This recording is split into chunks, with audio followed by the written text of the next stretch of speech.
आजचे पाहुणे या कार्यक्रमामध्ये रसिक श्रोते हो, आपणा सर्वांचं स्वागत आणि अपर्णा कल्लोळचा नमस्कार.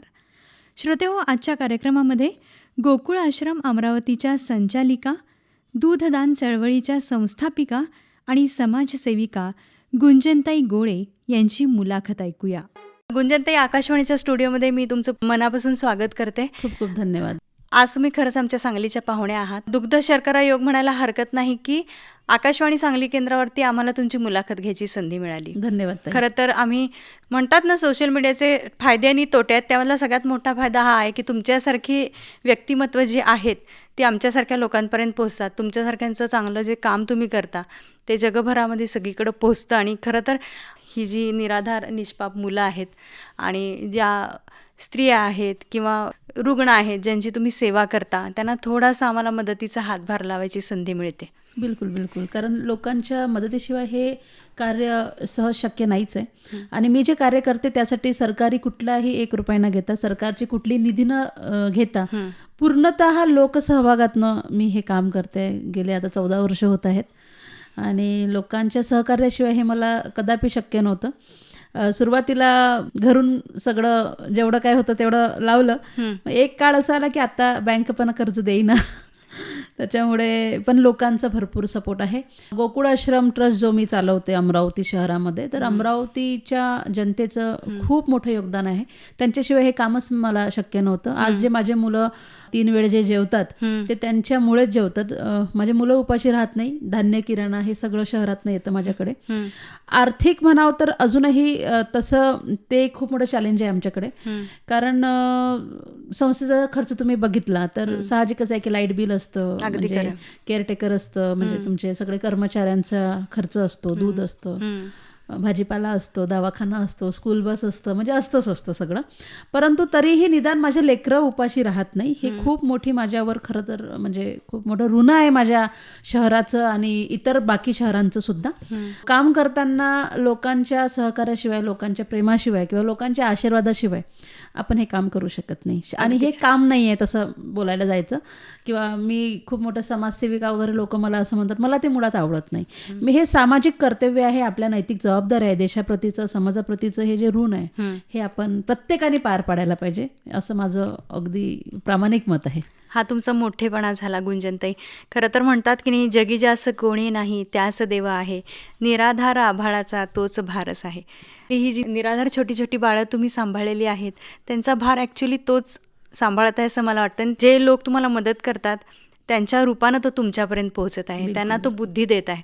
आणि खरंच हे देवाचे आभार म्हणायला हवेत की तुमची लेकरं एक वेळही उपाशी राहत नाहीत. कारण एक मूल सांभाळणं हे प्रत्येकाला माहीत असतं की एक मूल सांभाळणं म्हणजे काय आहे, त्याचा खर्च काय असतो, त्यांचं खाणं पिणं, दवाखाने, आजारपण, त्यांची शाळा, त्यांचं संगोपन, कपडे लत्ते, एक ना अनेक गोष्टी करायला लागतात.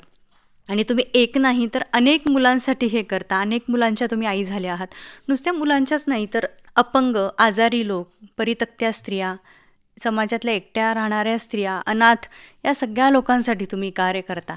तर मला पहिल्यांदा तुम्हाला असं विचारायला आवडेल की या प्रवासाला सुरुवात झाली कुठून? प्रवासाला सुरुवात जर तसं म्हटलं तर घरी आजोबा किंवा घरचं जे वातावरण होतं हे इतरांना नेहमी मदत करायचे. जॉईंट फॅमिली होती, 3 आत्या, त्यांचे सगळे लेकरं, कंटिन्यू घरी येणं जाणं त्यांचं. आणि या सगळ्या याच्यात जसं तुम्ही म्हटलं की दुसऱ्याचं एक मूल जरी घरी आलं तरी आत्ताच्या स्त्रियांच्या कपाळावर आठ्या येतात. पण आम्ही आमची आजी, आमची आई, आम्ही अशा बघितल्या की घरात 20-20 लोक जरी राहायचे तरी फार म्हणजे ते किती दिवस राहू दे, महिना राहू दे, बिलकुल आमच्या आईच्या किंवा आमच्या घरातल्या कुठल्याही सदस्याच्या चेहऱ्यावर मी कधी क्वेश्चन मार्क नाही बघितला की आता हे कधी जातील, अतिथी तुम कब जाओगे, ठीक आहे. तर हे असं कधीच नव्हतं. फार मिळून मिसळून राहिलो. छोट्याशा गावातनं मी समोर आली आहे. खूप छोटं खेडेगावात माझा जन्म झालाय. त्यामुळे लोकांच्या गोतावड्यात राहिलेली आहे. एकमेकांचं मदत मी लोकांची बघत होती. शेजार, आज जसं तुम्ही म्हणाल की शेजारी कोण राहते हे तुम्हाला माहित नाही, पण खेडगाव असं आहे की त्या कोपऱ्यावर कोण राहते या कोपऱ्यावर सगळी माहिती असते. तर ह्या मला असं वाटतं की माझ्या गावाचा पण माझ्या या सगळ्या जडणघडणीवर खूप मोठा प्रभाव आहे. त्यांचं प्रेम आहे आणि घरातही सगळं हे असं वातावरण होतं. आणि ह्याच वातावरणाची मग पुंजी घेऊन आम्ही असं समोर जगत असताना शहरात जेव्हा शिकायला गेली तेव्हा शहराच्या साहजिकच आहे, जेव्हा शहरात येतो तेव्हा गावात कोणी तुमच्या घराच्या बाहेर राहणारं नसते, सगळे बरोबर. घराच्या आतमध्ये राहतात. हो, हो. छोटंसं घर का असो, टपराचं घर का असो, वॉटेवर. पण शहरात मात्र जसं आपण पाय टाकतो तेव्हा अस्वस्थ करून जातात आजूबाजूला राहणारी लोक, छोटी छोटी मुलं, भीक मागणाऱ्या महिला किंवा मनोरुग्ण स्त्रिया, पुरुष रस्त्याने एका कोपऱ्यात पडलेले, महिनो वर्षानुवर्ष आंघोळ न केलेले, कित्येक दिवस न खाल्लेले. तर हे सगळं बघताना कुठंतरी खूप वाईट वाटायचं. संवेदना जिवंत असल्या की ते सगळं होतं, रडायला यायचं. खूप रडली आहे मी, म्हणजे असे लोकांचं असं बघितलं की मला खूप रडायला यायचं. पण रडून होणार नाही, तुम्हाला कृती करावी लागेल असं आमच्या घरच्यांचं नेहमीच आमच्यावर होतं की ठीक आहे ना, जास्त नाही पण थोडी तर मदत करूच शकतो. एक बिस्किटचा पुडा तर तुम्ही देऊच शकता, नक्की नक्की. एक थोडं पांघरून तर तुम्ही देऊच शकता. आणि यातनं मग अशा अनेक घटना घडल्या, पण त्यातल्या काही घटना मला सांगायला आवडेल, कारण त्या खरोखरीच्या अशा घटना होत्या की जिथून मी सगळं म्हणजे सोडून असं लक्षात घेतलं की मला हेच काम करायचं आहे, सेवा कार्यच करायचं आहे. तर एक प्रसंग असा होता की आमच्या राजकमल चौकामध्ये, हार्ट ऑफ द सिटी ज्याला राजकमल चौक आहे अमरावती सिटीमध्ये, तिथे फ्लायओव्हरच्या खाली एक स्त्री बसलेली होती. सिग्नलवर मी उभी होती आणि बाजूला बघते तर एक 35शीतली महिला जी मनोरुग्ण होती, अंगावर पूर्ण व्यवस्थित कपडे पण नव्हते पूर्ण, आणि शी वॉज अ प्रेग्नंट, ती गरोदर होती. मला ते दृश्य बघून फारच हे वाटलं. आणि ती असं चिवडा टाईप काहीतरी एका कागदात खात होती आणि त्यात ते 2 कुत्रे पण ते चिवडा खात होता. एक मी स्त्री अशी ऐटीत बसलेली ॲक्टिव्हावर आणि बाजूला एक ती स्त्री, आणि ती मनोरुग्ण असूनही ती प्रेग्नंट होती. म्हणजे हा माझ्यासाठी फार मोठा क्वेश्चन मार्क होता, कारण समाजाची विकृती एवढ्या खालच्या लेवलला गेली आहे की अशा महिला पण हे लोक सोडत नाही. फार रडू आलं, पूर्ण धीर एकवटून मी तिच्यापर्यंत गेली, कारण तिला कपडे देणं हा माझं पहिलं कर्तव्य होतं. आणि मी तिला कपडे दिले आणि नंतर असं वाटलं की नाही, हिला आपण हॉस्पिटलला न्यायला पाहिजे. खूप ऑटो थांबवले, कोणी ऑटो, तिचं तो तसं सगळं रूप बघून कोणी थांबायला तयार नव्हतं. जबरदस्तीने एक ऑटो थांबवला, हॉस्पिटलला नेलं, डिलिव्हरी वगैरे केली. आणि तेव्हापासून मग ह्या कामाला सुरुवात झाली.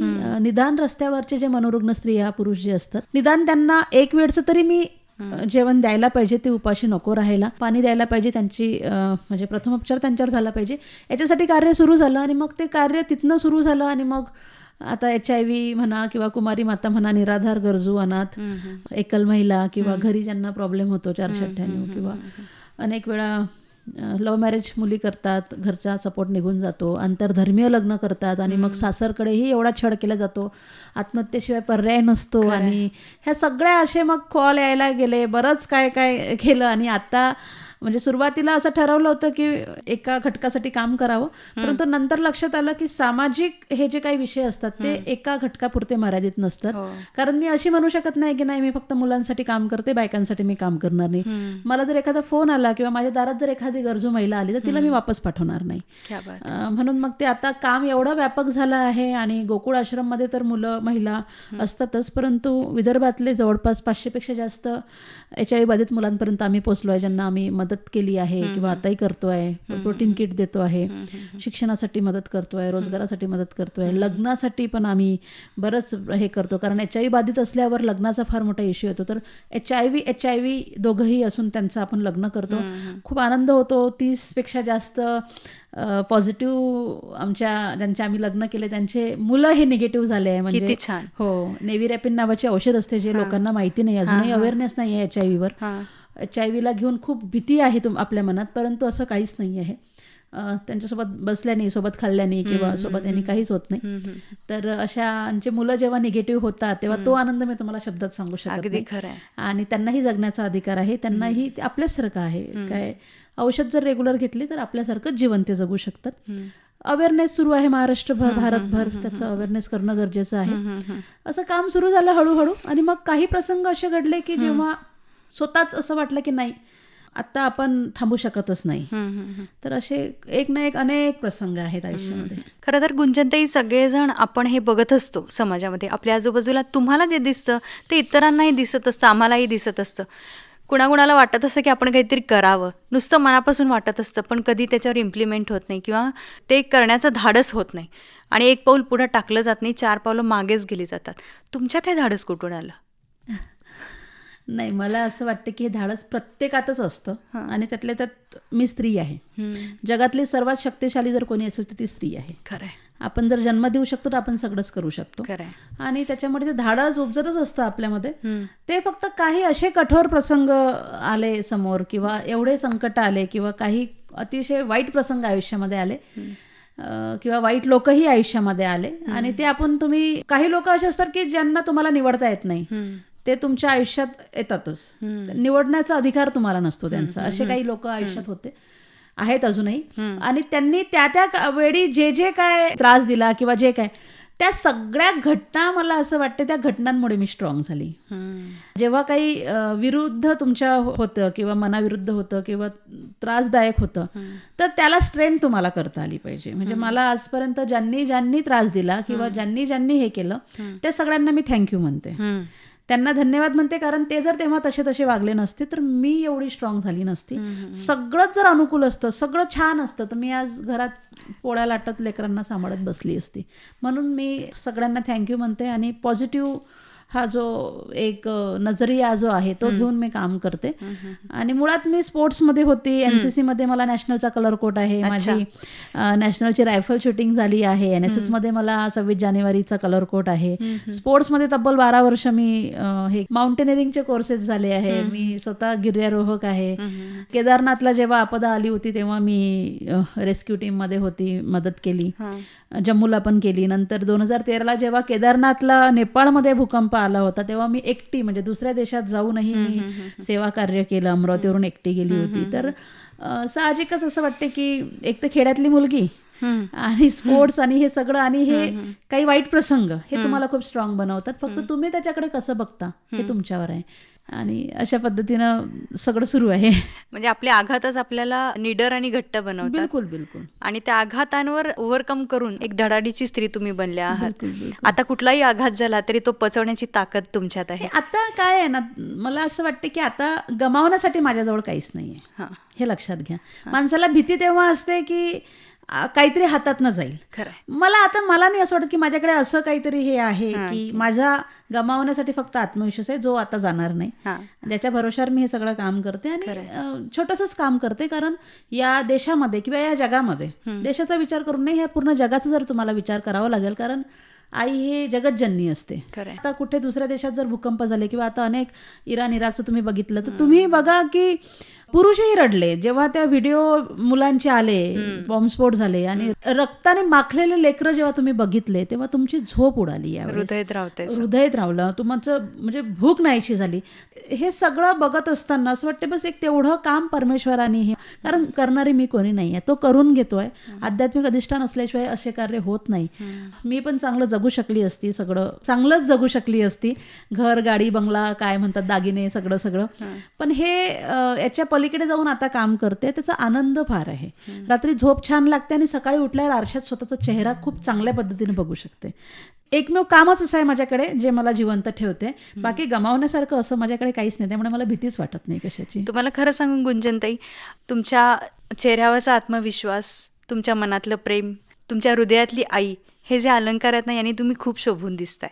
कुठल्याही जगातल्या सुंदर स्त्रीपेक्षा तुम्ही खूप सुंदर आहात. तुमच्या चेहऱ्यावरती जे प्रेम आहे, जी माया आहे, जी ममता आहे, इतरांसाठी ज्या भावना आहेत त्या तुम्हाला खूप सुंदर बनवतात. घर दार बंगला गाडी दागिने हे सर्वस्व नसतं किंवा हे साध्य नसतं आयुष्याचं खरं साध्य काय आहे हे तुमच्याकडे बघून खरं तर आम्हाला समजतं.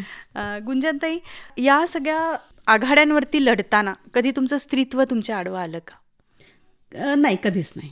उलट माझं स्त्रीत्वच मला खूप स्ट्रॉंग बनवून गेलं.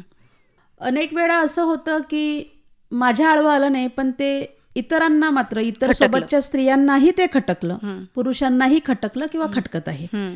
मात्र मी त्यांचा एवढा विचार करत नाही, कारण मी अगोदरच बोलली आहे की मी जर जन्म देऊ शकते तर मी काहीही करू शकते, हे लक्षात घ्या. अमरावतीमध्ये जेव्हा बेवारस डेड बॉडींचा अंतिम विधी मी करते, गेल्या 12-13 वर्ष झाले, मला अनेक वेळा प्रश्न विचारला जातो की बाई असून हे कसं काय करू शकते. म्हणजे तुम्हाला खोटं वाटेल, मी प्रेग्नंट असतानाही स्मशानात गड्डे खोदले आणि मुर्द्यांना गाडलाय, हे लक्षात घ्या.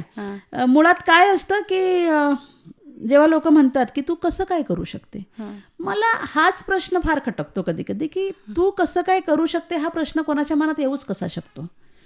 आज आम्ही तुम्हाला जन्म दिला नसता, तुमचं बोट पकडून आम्ही तुम्हाला चालवलं नसतं, तर तुम्ही या उंचीवर गेलेच नसते. हे प्रत्येक पुरुषाने किंवा स्त्रीने लक्षात ठेवायला पाहिजे. आणि आडवं असं म्हणता येणार नाही, पण कधी कधी मात्र असं जेव्हा टीका होते किंवा त्रास होतो, म्हणजे आता जे काम करत आहे तेव्हा एकदा असं मनात येऊन गेलं होतं, एखाद्या पुरुषाने जेव्हा सामाजिक कार्य सुरू केलं तेव्हा त्याची बायको जी असते ही पदर खोसून त्याच्यासोबत असते. असे उदाहरणं तुम्हाला जगात भरपूर मिळतील. मात्र एखादी स्त्री जेव्हा काम सुरू करते तेव्हा तिच्या नवऱ्याचं किंवा तिच्या सोबतच्या असणाऱ्या पुरुषांचं एक चॉईस असते की त्यांनी त्या कामात यावं की नाही यावं, तो विचार करणार. मात्र स्त्री तशी करत नाही. सोबतच्या एखाद्या व्यक्तीचं जर काम असलं तर ती पदर खोचून तुमच्यासोबत तयार असते. परंतु ठीक आहे, हे अनुभव मी म्हटल्याप्रमाणे हे तुम्हाला स्ट्रॉंग बनवतात. एनर्जी कुठे लावायची कुठे नाही लावायची हे त्या काळात तुम्हाला कळतं. बाकी स्त्रीत्व माझं कुठेच आडवं आलं नाही, उलट स्त्रीत्वच आज माझी ओळख आहे. कितीही मुलांवर, कितीही लेकरांवर, कितीही महिलांवर, ज्याला वयोगट नाही, मी 0 म्हणजे 1 दिवसाच्या बाळापासून तर 100 वर्षाच्या व्यक्तीपर्यंतही मी माझ्या लेकराप्रमाणे त्यांना सांभाळू शकते, त्यांच्यावर प्रेम करू शकते. त्यांची आई होऊ शकते, त्यांची ताई होऊ शकते, मी त्यांचा बापही होऊ शकते. मी त्यांचा बापही होऊ शकते. याच एवढं मला आता तरी एवढ्या या वर्षात मला अनुभव आलाय, कारण कधी कधी सगळ्याच भूमिका पार पाडाव्या लागतात. नक्की. गुंजनताई, एक प्रसंग होता की पंजाबराव कृषी महाविद्यालयामध्ये एका स्त्रीनं बाळासहित वरून उडी मारली आत्महत्याच्या उद्देशानं आणि तिचा प्राण गेला त्यावेळी, आणि बाळ मात्र जिवंत होतं. तर त्या प्रसंगाविषयी आम्हाला जाणून घ्यायला आवडेल. तो माझ्या आयुष्यातला खरं तर म्हणजे अगदी तोही कलाटणी देणाराच विषय होता. कारण जेव्हा तुम्ही, माझं पहिलं एक वाक्य आहे की जेव्हा तुम्ही आई होता किंवा तुम्ही जेव्हा एक आई असता तेव्हा तुम्हाला आत्महत्या करण्याचा अधिकार नसतो. सर्वात महत्त्वाचं. ठीक आहे, प्रत्येकाच्या आयुष्यात काही ना काही प्रॉब्लेम्स असतात, तसे तिच्याही आयुष्यात असेल. बुट्टीबोरीची ती बाई होती आणि एवढ्या दूर येऊन तिच्यासोबत आणखी एक 4 वर्षाचा पण बाळ होता आणि एक 9 महिन्याची मुलगी होती. तर वरच्या मजल्यावरनं अनेकांना असं वाटतं की तिचा तोल गेला असावा वगैरे, परंतु ते ज्या उद्देशानं तिथे आली तर एक असंच कायच पकडला गेला की ती आत्महत्या तिने केली असावी. तर ते 3ऱ्या मजल्यावरनं तिनं त्या 9 महिन्याच्या बाळाला घेऊन उडी घेतली आणि ती जागीच त्याच वेळेस ऑन द स्पॉट मरण पावली. तो वेळ 28 नोव्हेंबर, म्हणजे थंडी एवढी होती आणि जो तो भाग आहे तो पूर्ण शेतीचा भाग आहे, खूप थंडी. बरोबर. आणि ते बाळ तिच्या छातीवर पडलं, ती अशी उलटी पडली असावी पाठमोरी, आणि ऑन द स्पॉट ती गेली. आणि तिथून 10 ते 11 तासांनी पोलिसांना माहीत झालं. अरे बापरे. आणि सकाळी मला आमचे एक ठाणेदार आहेत गाडगेनगर पोलीस स्टेशनचे, चोरमोली सर, यांचा फोन आला की ताई, एका बाईची डेड बॉडी आहे, ते एवढंच बोलले. तर मला पहिलं असं वाटलं की आपण बेवारस मृतदेहांचं अंतिमविधी करतो, तर काही असं असेल. मी तशीच तिथे गेली, भरपूर गर्दी होती तिथे. मी गेली आणि जे मी चित्र बघितलं, जे सगळं दृश्य होतं ते एवढं भयंकर होतं की ते मेलेली बाई, तिचं शरीर पूर्ण कडक झालेलं, तिच्या पूर्ण कुर्ती फाडून एक डाव्या साईडचा स्तन असा बाहेर आलेला, आणि ते बाळ जेव्हा पोलिसांना दिसलं तेव्हा ते दूध पेत होतं. म्हणजे मेलेल्या आईचं दूध पेत ते लेकरू, एवढ्या जवळपास 5-6 डिग्री तेव्हा हे असेल, त्याच्यात ते जिवंत होतं. म्हणजे एक त्यातनं 2 घटना तुम्ही बघा, अंगावर काटा येतो की आई मेल्यावरही आईनं त्या बाळाचं रक्षण केलं. खरंच की, हे लक्षात घ्या. आणि ते जेव्हा दृश्य मी तेव्हा बघितलं तेव्हा मलाही, आता छोटंसं बाळ होतं तेव्हा, आता तो आमचा 4.5 वर्षाचा झाला आहे शौर्यवर्धन, तर मला दूध होतं आणि माझ्या लक्षात आलं की, आणि ते खूप रडत होतं की त्याला आईचं दूध पाहिजे, दुधासाठी रडते. त्याला हे माहित नाही आपली आई जिवंत आहे की मेली आहे. त्याला भरपूर तिथे गर्दी होती, मॉर्निंग वॉकवाले वगैरे लोक, आणि बाई तर डेड बॉडी सापडले म्हणून साहजिकच खूप लोक जमा होते. पुरुष होते, 90% पुरुष होते. आणि मी ते जाऊन त्या बाळाला माझ्या छातीशी लावलं आणि टी-शर्ट वर करून मी त्या बाळाला दूध पाजलं. तेव्हा तो फोटो जगात व्हायरल झाला, माझं दूध पाजताना. त्याच्यामध्ये म्हणजे सगळं दिसतंय की ते दूध पिताय, आणि कोणी काढला मला माहित नाही, परंतु तो फोटो व्हायरल झाला. आणि ताई, तुम्हाला सांगते मी, जगातून मला कॉल आले, कोणा लेडीजचे रडत कॉल आले, पुरुष रडले की म्हणजे आजपर्यंत बघितलेला सगळ्यात चांगला फोटो वगैरे वगैरे. अनेक असे होते की बा, आम्हाला एवढ्या वर्षात 20 वर्ष झाले लग्नाला, पण आम्हाला बाळ नाही आहे आणि ह्या आई अशा करतात वगैरे. अनेकांनी तिला, कोणी काही बोललं, कोणी तिची परिस्थिती तिला माहीत असेल, परंतु त्याच्यानंतर ते बाळ 2 दिवस जेव्हा जवळ होतं, कित्येक वेळा त्याला दूध पाजलं. आणि मिशन दूधदान माझं होतंच, मी म्हणजे अनेक बालकांना माझं दूध पाजलंय. ही ॲक्च्युली वारसा हा आपल्याला, आपल्या महाराष्ट्राचा वारसा आहे. छत्रपती संभाजी महाराजांना धाराऊंनी दूध पाजलं होतं. तर मला असं वाटतं की या भारतातली प्रत्येक आई ही धारऊच आहे. बरोबर आहे. मात्र आज तुमच्या फिगरच्या नादात किंवा जॉबच्या याच्यामध्ये लेकरांना आई दूधही पाजत नाही. बरोबर आहे. ही फार मोठी शोकान. आपल्याला जर आपला देश किंवा आपले मुलं किंवा आपलं सगळं भविष्य जर चांगलं टिकवायचं असेल तर तुम्हाला आईचं दूध हे पाजावंच लागेल. आईच्या दुधाला ऑप्शन नाहीये, हे लक्षात घ्या. पावडरचं दूध किंवा जनावरांचं दूध हे पोषकच नाही आहे लेकरांसाठी. ऑप्शनमध्ये मग हे असतं. पण आता काय आहे की भारतामध्ये मिल्क बँक्स आहेत, ह्युमन मिल्क बँक्स आहेत. मात्र ह्युमन मिल्क बँक्समध्ये दूध नसतं, अवेलेबल नसतं. कारण सुरुवातीला असं असतं की 1.25 महिना आपल्या घरचे आपल्याला ओल्या बाळंतीला कुठं जाऊ देत नाही. पहिल्या 2-3 महिन्यातच भरपूर दूध असतं, कारण बाळ झोपलेलं असतं. म्हणजे 22 तास 23 तास बाळ झोपतं, 20-20 तास झोपतं. आणि मग त्यावेळेत ते स्तनात गाठी होऊ नये म्हणून ते दूध जेव्हा निघतं तेव्हा आपण ते काढून नालीत किंवा बेसिनमध्ये फेकून देतो. आधी असंच केलं जायचं. इव्हन आत्ताही होतं. तर मग मी काय केलंय की मिशन दूधदान ही जी चळवळ सुरू केली आहे, मी स्तनदा मातांना आव्हान केलं की बायांनो, मला ना तुमच्या लेकरांच्या हक्काचं दूध नकोय. तुम्ही जे काढून फेकून देता ना बेसिनमध्ये, ते वाटीभर दूध मला द्या आणि मग ते आम्ही गरजू मुलांपर्यंत पोहोचवतो किंवा मिल्क बँकला देतो. मुळात रक्तदान चळवळ आहे, नेत्रदान चळवळ आहे. मग अनेक मला म्हणाले की दूधदान चळवळच का? सगळ्यात महत्त्वाचा विषय, एक तर मी आई आहे आणि मला त्या काळात भरपूर दूध होतं. माझा मुलगा बाळ झाल्या NICU मध्ये होता. त्या काळात मी भरपूर लेकरांना दूध पाजलं. आणि दुसरा विषय असा आहे, दूध का हा जो प्रश्न आहे, तर तुमचा जेव्हा जन्म होतो, तर जेव्हा आपला जन्म होतो तेव्हा सगळ्यात 3 गोष्टी महत्वाच्या असतात. तुमचा जन्म झाला, तुमचं बाळ रडलं पाहिजे, त्याने श्वास घेतला पाहिजे, आणि तिसरा येतो आईचं दूध. ते बाळ जेव्हा या देशामध्ये किंवा कुठेही जगात किंवा इथे जन्माला येतं, त्या बाळाला हे माहीत नसतं की तो भारतात आहे की पाकिस्तानमध्ये. त्याला हे माहीत नसतं त्यानं अमरावतीमध्ये जन्म घेतलाय की अमेरिकेमध्ये. त्याला तुमची आई काळी आहे, गोरी आहे, जाडी आहे, बारकी आहे, ज्या ज्या गोष्टी तुम्ही इतरांना हिनवता है ना, टीका करता, जेवढं जेवढं मोठं झाल्यावर तुम्हाला काय काय आपल्याला शिकवलं जातं, यातला पण त्याला माहीत नसतो. त्याला हे माहीत नसतं की श्रीमंत आहे आपली आई की गरीब आहे, हे लक्षात घ्या. त्याला तुमची सरहद माहीत नसते, त्याला काहीच माहीत नसते, हे लक्षात घ्या. त्याला हेही माहीत नसतं ताई की त्याची आई जिवंत आहे की मेली आहे. त्याला फक्त पाहिजे असते आईचं दूध. बरोबर आहे. आईचं दूध. बरं, ते किती पाहिजे? 2 ml, 3 ml, 5 ml, 10 ml. त्याच्या पलीकडे त्याची भूकही नसते. आणि या देशातल्या बाळाला किंवा माझ्या लेकरांना तेही मिळू नये, ही खूप मोठी शोकांतिका आहे. आणि एक आई म्हणून मला असं वाटतं की त्याच्यासाठी मी काम करायला पाहिजे. म्हणून मी मिशन दूधदान चळवळ उभी केली. अनेक लेकरांना स्वतः दूध पाजलं आणि अनेकांच्या घरी जाऊन दूध कलेक्शन करून आणलं, मिल्क बँकला दिलं किंवा अनेक गरजू पोरांपर्यंत पोहोचवलं. आता त्याच्यासाठी एक इंडिया राईट करते, ब्रेस्ट फिडिंगच्या अवेअरनेससाठी. आणि असं अनेक काम झालं. मग ते व्हायरल झाले बरेच पोस्ट, हे अनेक महिलांचे स्वतःहून कॉल आले. आनंद हा झाला की अनेक पुरुषांचे कॉल आले की ताई आमच्याकडे डिलिव्हरी झाली, दूध घेऊन जा. तर मला असं वाटते की छान पहल ही झालेली आहे. ट्विन्स बाळ झाले होते आणि रात्री 2:45 वाजता मला रडत कॉल आला की आम्हाला वयाच्या 47-48 वर्षे बाळ झालं, 6व्या-7व्या महिन्यातलं प्रीमॅच्युअर काहीतरी, ते 2 बच्चू होते आणि बाळाचं दूध पाहिजे, मिल्क बँकमध्ये दूध नाही आहे, प्लीज ताई. असे जेव्हा कॉल येतात ना, समोरचा व्यक्ती जेव्हा रडतो, खरंच आहे, लग्नाच्या 20-20 वर्षानं तुम्हाला बाळ होत आहेत आणि तेव्हा हातबल होऊन जाते. आईला दूध नसतं, अनेक वेळा सिझरमुळे आईला दूध नसतं, अनेक वेळा आई मरण पावलेली असते, अनेक वेळा बाळ जेव्हा NICU मध्ये असतं तेव्हा आई एका ट्रॉमामध्ये असते, त्याच्यामुळे पण दूध न येण्याची अनेक कारणं आहेत. मग त्यांनी रिक्वेस्ट केली आहे ना, खरं तर ते ज्या पद्धतीने रडत होते मला ते सुचत नव्हतं काय करावं. मी म्हटलं मी प्रयत्न करते.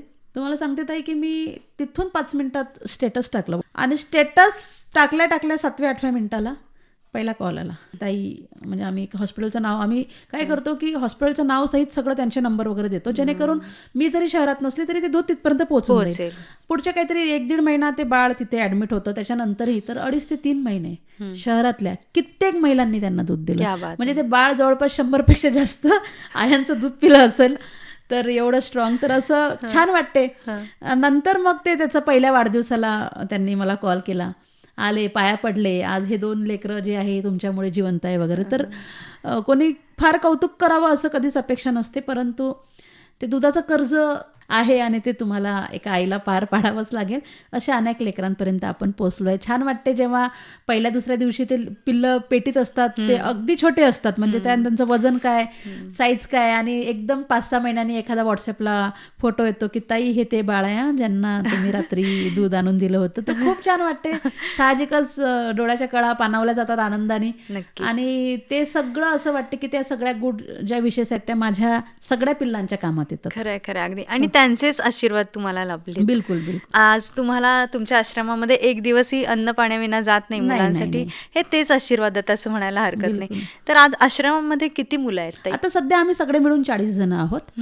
आमच्याकडे आता अजून 70 मुलांची लिस्ट आहे, मात्र आमच्याकडे जागा नाहीये. मी सध्या रेंटच्या जागेत राहते, ज्या जागेचा विषय हा कोर्टापर्यंत गेलेला आहे.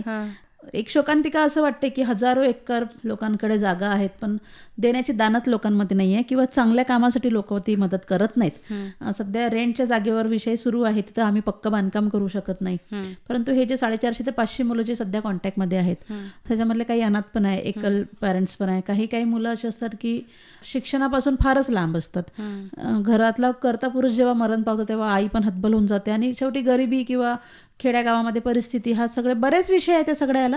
मग हे सगळ्या विषयामध्ये मी असं हे केलंय की भेदभाव करायचा नाही की हा नको तो नको, जे येतील त्या सगळ्यांना आपण सामावून घ्यायचं. निदान त्यांना त्यांचं शिक्षण झालं पाहिजे, एवढं शिक्षण झालं पाहिजे की व्यवहार ज्ञान त्यांना आलं पाहिजे, कारण नोकऱ्या प्रत्येकाला लागणार नाहीये. बरोबर आहे. बऱ्याच अडचणी पुढे येणार आहे. मग त्यांना कौशल्य विकास जो आहे, आता आमच्याकडे मातीपासनं दिवे बनवतात, पॉटरी सेंटर आहे, तोरणं बनवतात, शिलाई काम वगैरे, अशा अनेक गोष्टी आम्ही त्यांना शिकवतो. अगदी लहानपणापासून तुम्ही त्यांना शिकवत आहात. अगदी लहानपणापासून. कारण मला एवढं माहिती आहे की आज मी आहे, उद्या जर मी नसली तर परत माझे लेकरं रस्त्यावर यायला नको, त्यांनी रस्त्यावर हात पसरायला नको, स्वतः ते हे झाले पाहिजे. माझ्याकडे मुलांना पण मी स्वयंपाक शिकवते, मुलांना पण भांडी घासायला लावते, मुलींना पण त्यांचे दिवस ठरलेले आहे. हे मी का सांगते, कारण हे सगळं आलं पाहिजे. बरोबर आहे. स्वयंपाक करताय कोणी म्हणजे काही ते चुकीची गोष्ट नाहीये. उद्या ती एखाद्या घरची अन्नपूर्णा बनेल, हे लक्षात घ्या. अगदी खरं. आज तुमच्या घरी स्वयंपाकाला बाया मिळत नाही. बरोबर आहे. आणि ती जर, म्हणजे माझ्याकडे अनेक महिला येतात की आम्हाला काम पाहिजे किंवा काहीतरी सांगा. अनेक महिला रात्री फोन करतात, रडतात, ताई असा प्रॉब्लेम आहे, तसा प्रॉब्लेम आहे. मी त्यांना विचारते की तुम्ही जॉब करता? म्हणते नाही. काय करू शकतात? म्हणजे आम्हाला काही जमत नाही. असं कसं काही जमत नाही? शिवणकाम नाही, पार्लर नाही, हे आम्हाला काय, असं सांगा की आम्हाला जमेल. मग मी ते स्वयंपाक, त्यात काही महिला म्हणतात की लोकांच्या घरी आम्ही कामं करायचे, भांडी घासायचे, स्वयंपाक करायचा. तर ही पण मानसिकता मला वाटते महिलांनी काढायला पाहिजे. जर तुम्ही अडचणीत आहे तर तुमच्याकडे सगळ्यात स्ट्रॉंग विषय आहे, तुम्ही अन्नपूर्ण होऊ शकता. इतरांच्या घरी जावं, स्वयंपाक करावा, त्यांना छान खाऊ घालावं, त्यांच्या ब्लेसिंग्स घ्याव्या. तुम्हाला मानधन पण, पैसा पण चांगला मिळेल, आणि तुम्ही त्या पैशातनं म्हणजे चांगल्या कामातून इज्जतीनं तुमच्या लेकरांना तुमचं घर तुम्ही चालवू शकता. तर माझ्या मुलांनाही मी सगळं शिकवते, जेणेकरून उद्या जाऊन स्वतःचा ते व्यवसाय पण करू शकतात, आणि मी जरी नसली या जगामध्ये तरी ते खुश राहतील, असा माझा त्याच्या मागचा मानस आहे. खूप छान. मुलांना तुम्ही लहानपणापासूनच सक्षम बनवत आहात, आणि कुठलंच काम हे कमी नाही, आणि कुठल्याही कामाला कमी लेखू नये. स्वतःचा मुलगा 4 वर्षाचा आहे. मी जेव्हा किचनमध्ये पोळ्या लाटते तेव्हा तो बाजूला पोळ्या लाटत बसतो. त्याची पोळी कशी येऊ दे, पण तो आता ते बेलनं फिरवायला लागले, जमायला लागले हळू. जमायला लागलं, आणि त्याला करावंच लागेल. म्हणजे तुमच्या सोबत असलेल्या प्रत्येक घटकानं सक्षम व्हावं याकडे तुमचा प्रयत्न आहे. आणि आयुष्यात कुठला प्रसंग आला तरी त्याला सामोरं जाण्यासाठी या सगळ्या कला आणि या सगळे कौशल्य त्यांच्या कामाला येतील असं तुम्हाला वाटतं. आणि हे खरंच आहे, कुठल्याही माणसाकडे कुठली कला नाही असं होत नाही. प्रत्येक माणसाला देवानं कुठली ना कुठली कला ही उपजत दिलेलीच असते, फक्त आपल्याला ती माहिती नसती. फक्त आपली तयारी पाहिजे की ती कला किंवा आपलं कौशल्यपणाला लावून आपण नीट जगलं पाहिजे. तर गुंजनताई, तुम्हाला अनेक पुरस्कारांनी सन्मानित केलेलं आहे, अनेक संस्थांनी तुमच्या या कार्याची दखल घेतलेली आहे. मुळात खरं सांगायचं तर पुरस्कार एका प्रकारे बळच देतात आपल्याला, आणि जबाबदारी पण वाढवतात. अनेक पुरस्कार भेटले आहे. आर्थिक पुरस्कार आता सुरू झाले, कारण आता मागायला लागली आहे. मला हेच विचारायचं होतं. हो, म्हणजे खरं सांगायचं तुम्हाला तर 14 वर्षात कधी असे आर्थिक स्वरूपाचे पुरस्कार कधी भेटले नव्हते. आत्ता मात्र गेल्या वर्षभरापासून कसं असते की लोक तुमचं सातत्य बघतात, हे लक्षात घ्या. म्हणजे ते कुठंच चुकीचे नाहीयेत. एवढ्या वर्षापासून कुठं थांबते का, कुठं चुकते का, हे सगळं म्हणजे भरपूर, जेवढं लक्ष त्यांचं स्वतःवर नसतं, घरावर नसतं, तेवढं लक्ष माझ्यावर असतं, मला असं वाटते. तर ते काही गैर नाही आहे, उलट बरोबर. त्यांच्यामुळेच आपण काम करू शकतो. आता मात्र व्याप वाढत चालला आहे, तर आता मी प्रामाणिकपणे लोकांना म्हणजे म्हणते की ते 200 रुपयाची शॉल आणि 500 रुपयाचं शिल्ड न देता मला ते 700 रुपये माझ्या पॉकेटमध्ये अगदी टाका. खरं आहे. कारण खरं सांगायचं का ताई, की ते जे शिल्ड वगैरे आहे तुमचं ठीक आहे, मानपान आहे सगळं आहे, पण ते एका कोपऱ्यात पडलेले असतात. माझं लेकरू जेव्हा बिमार पडते तेव्हा ते विकता येत नाही मला. बरोबर आहे. ते शिल्ड कोणी विकत घेणार नाही, दवाखान्यात मला पैसेच द्यावे लागतील. तर म्हणून मग मी त्यांना, आणि ते पटतं पण, अनेक लोकांना ते पटलं. म्हणजे मी त्यांना म्हटलं की सामाजिक क्षेत्रात काम करणाऱ्या कुठल्याही संस्था असो त्यांना तुम्ही आर्थिक मदत करायला पाहिजे.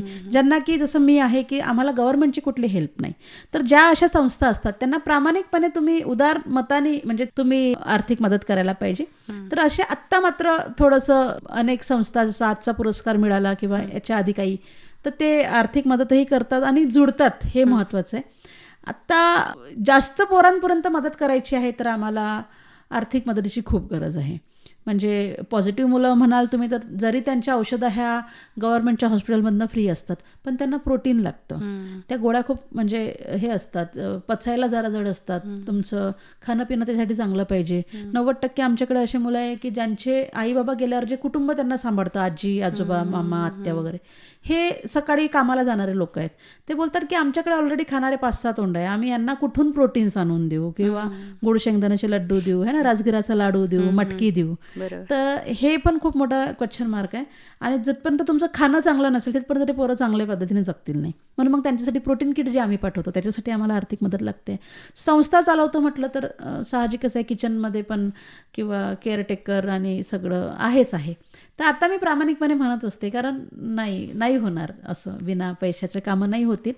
म्हणून मग पण आता हळूहळू लोक मदत करत आहेत. तुमचा संसार हा 50-60 जणांचा आहे हो. आणि तो चालवायला खरं तर हे वास्तव आहे, पैशाची गरज आहे. पैशाशिवाय आजकाल काहीही होत नाही असे आम्ही समाजामध्ये खूप चांगले लोक आहे आणि कधी कधी आम्ही पण कमी पडतो, आम्ही म्हणजे त्या लोकांपर्यंत पोहोचत नाही. अनेक लोक मदत करायला तयार असतात आणि अनेक वेळा असा अनुभव आलाय की काही चुकीच्या कामं केलेल्या संस्थांमुळे आमच्यावरचा पण विश्वास लोकांचा उठून जातो, की संस्था म्हटलं, एनजीओ म्हटलं की लोक क्वेश्चन मार्क करतात. खरंच म्हणजे आमच्याकडे येऊनही काही असे अनुभव मला आहे की आमच्याकडे येतात, आम्हाला साहित्य देतात आणि जाताना 3 वेळा म्हणतात की मुलांना द्याल बरं का. तर तेव्हा वाईटही वाटतं, खूप वाईट वाटतं की अरे म्हणजे लोक विश्वास नाही ठेवत. म्हणजे ते जरी बिस्किटचे पुढे आणतील पण ते मला 3 वेळा म्हणतील पोरांनाच द्याल बरं. खरं तर तेव्हा फार वाईट वाटतं, पण ठीक आहे, याला आता अनेकांनी असं केलं असतं त्याच्यामुळे ते असे करत असतील. खरं आहे. गुंजनताई, या मार्गावरून चालत चालत आता तुम्ही खूप पुढेपर्यंत आला आहात आणि खूप काही तुम्ही मिळवलेलं आहे, कदाचित काही गमावलंही असेल. तर तुमचं एक वाक्य आहे, मला आठवतं आहे, तुम्ही म्हणता की तुमचा विजय हा नेहमीच तुमच्या आवडत्या गोष्टींचा त्याग मागत असतो. तर अशा कुठल्या गोष्टी आहेत ज्यांचा तुम्हाला त्याग करायला नाही, आहेत अशा बऱ्याच गोष्टी, पण ठीक आहे ना, तर जे झालं ते झालं. आपल्याला पुढे चालत राहायचं आहे. अनेक व्यक्ती दूर गेल्या, अनेक व्यक्ती आपल्या इच्छा नसताना त्यांच्याशी आपल्याला काही 4-5 शब्द कडू बोलावे लागले. मुळात माझं एकच होतं की मी हे काम सोडणार नाही. बरोबर. कारण हे काम जे आहे हे कोणीही करत नाही आणि पण करावं लागेल सगळ्यांना. अनेकांची मनं दुखावल्या गेली, कुठे कुठे मला बोलता आलं नाही कधी कधी, तर मग ते असतं बऱ्याच गोष्टी. काहींसोबत संवाद संपुष्टात आले, परंतु या सगळ्या याच्यात एक आहे की काम बंद झालं नाही, त्याचा आनंद आहे. भरपूर गोष्टींचा त्याग करावा लागला, प्रचंड, म्हणजे ते सांगूही शकत नाही. आणि असं वाटते की आता ह्या सगळ्या गोष्टी सांगितल्यापेक्षा ती वेळ निघून गेली, त्या घटनांनाही आता धन्यवाद म्हणायचं आणि समोर चालत राहायचं. खरं आहे. आणि त्यागापेक्षा काही गोष्टी मोठ्या ठरल्या, ते म्हणजे तुमचं काम, तुमचं कार्य तुम्ही जे करत आहात आणि या सगळ्या अनाथ जीवांना तुम्ही जो आधार देत आहात, तो त्या त्यागापेक्षा खूप मोठा आहे आणि त्या व्यक्तींपेक्षाही खूप मोठा असावा असं मला वाटतं. बिलकुलच आहे. तर या कामापेक्षा मोठं कोणीच नाही, मीही यापेक्षा मोठी नाही, किंवा माझे स्वतःचे 2 लेकरंही त्याच्यापेक्षा मोठे नाही आहेत. आणि हे काम मी नाही करत आहे, तो करून घेतो आहे जो सगळ्यात मोठा आहे, जो सर्वोच्च आहे. त्याच्यामुळे माणसांशी तुलना त्याच्याशी होऊ शकणार नाही. माणसं येतील, माणसं जातील, हे लक्षात घ्या. अगदी खरं आहे. ईश्वरानं तुम्हाला या कामासाठी निवडलं आहे, तिथंच तुमची कसोटी लागलेली आहे. तुमच्यात तेवढी योग्यता आहे म्हणून तर ईश्वरानं नक्कीच तुम्हाला या कामासाठी निवडलं असावं. कारण खूप जणांच्या मनात असतं, पण बऱ्याच लोकांना हे जमत नाही. तर गुंजनताई, तुम्ही हे जे काम करत आहात हे खूप आउटस्टँडिंग आहे, खूप आउट ऑफ द वे जाऊन करता. एक चाकोरीबद्ध रस्ता सोडून तुम्ही एक वेगळा रस्ता स्वतःसाठी निवडलेला आहे आणि तुम्ही स्वतःसाठी जगत नाही तर इतरांसाठी जगता. तरी इतरांसाठी जगणारे या जगामध्ये खरंच खूप कमी लोक आहेत आणि तुम्हाला भेटून आज मला खूप बरं वाटलं. तुम्हाला अनेक संस्थांनी तुम्हाला पुरस्कारांनी सन्मानित केलं, हे केलं. ह्या सगळ्या गोष्टी ह्या तुमच्या कार्याच्या पुढं खरंच थोट्या आहेत आणि माझेही शब्द खूप तिटे पडतात. माझं एक स्वप्न होतं जेव्हापासून मी तुम्हाला सोशल मीडियावर जॉईन झाले तेव्हापासून, की एकदा ना एकदा गुंजनताईंची मी मुलाखत घेणार आकाशवाणीवरती. आणि देवानं माझं ऐकलं. कदाचित माझी इच्छाशक्ती इथं पणाला लागली आणि आज तुम्ही आकाशवाणीमध्ये आलात. तुमच्या कार्याची अगदी थोडक्यात आम्हाला माहिती दिलीत. खरं तर तुमच्याकडे वेळ खूप कमी आहे. तुम्हाला परत पुढच्या प्रवासाला निघायचं आहे आणि तुमच्या आयुष्याचाही प्रवास खूप लांबपर्यंत जाणार आहे. आकाशवाणी परिवारातर्फे आणि आमच्या सगळ्या श्रोत्यांतर्फे तुम्ही हे जे कार्य करत आहात त्या कार्यासाठी आम्ही खूप खूप तुम्हाला शुभेच्छा देत आहोत आणि तुमचा हा प्रवास खूप दूरपर्यंत जावा आणि जगभर तुमची ख्याती व्हावी. नक्कीच. तुमच्या या सगळ्या मुलांना, तुमच्या ट्रस्टला सगळीकडून मदत मिळावी आणि तुमचा प्रत्येक दिवस हा आनंदी असावा ही ईश्वरचरणी प्रार्थना करते. खूप आज खूप आकाशवाणीमध्ये आलात तुम्ही आणि अगदी मनमोकळेपणानं थोड्या वेळात का होईना आमच्याशी गप्पा मारल्यात, तुमच्या कार्याची ओळख करून दिलीत. त्याबद्दल मी सगळ्या श्रोत्यांतर्फे आणि आकाशवाणीतर्फे तुमचे खूप खूप आभार मानते. तर गुंजनताई, धन्यवाद. थँक्यू. आजचे पाहुणे या कार्यक्रमामध्ये गोकुळ आश्रम अमरावतीच्या संचालिका, दूधदान चळवळीच्या संस्थापिका आणि समाजसेविका गुंजनताई गोळे यांची मुलाखत आपण ऐकली. कार्यक्रमातून मला अपर्णा कल्लोळला आणि या कार्यक्रमाचे सादरकर्ते श्रीनिवास जरंडीकर यांना आता निरोप द्या. पुन्हा भेटूया. तोपर्यंत नमस्कार.